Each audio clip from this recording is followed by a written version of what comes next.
judges the heart.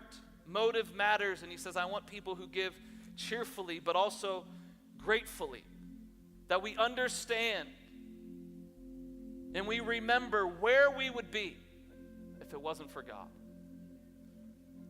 You see, that's the place that I have to get myself back to. That's what recenters me when I become selfish, when my motives aren't pure like they need to be. I got to remember that I was lost. That even at 14 years old, I was in bondage to sin and addiction.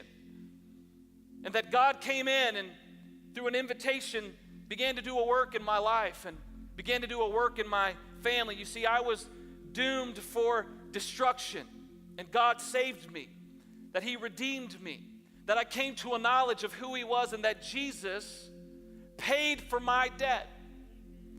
You see, I believe this. It's why it's one of our core values that you could never outgive God, because God so loved the world that he gave his son for you, that Jesus willingly gave his life and paid a price that you and I couldn't pay. And so I keep that in perspective, that God loved me and gave his life for me.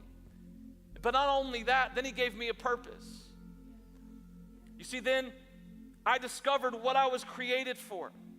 He gave me value. He blessed me with an amazing wife.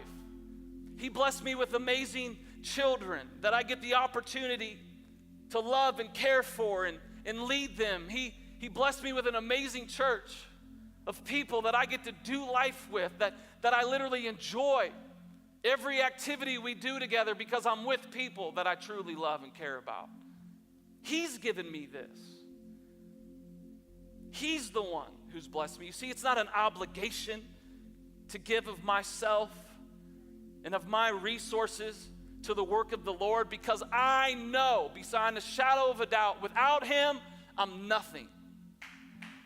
Without God's work in my life, I'd still be lost, and who knows where I would be.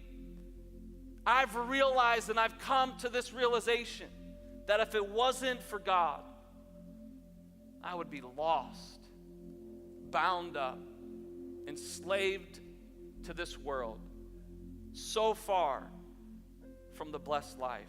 You see, he gave everything for me. And it's not an obligation, it's an honor to give it back. So every time I give gratefully.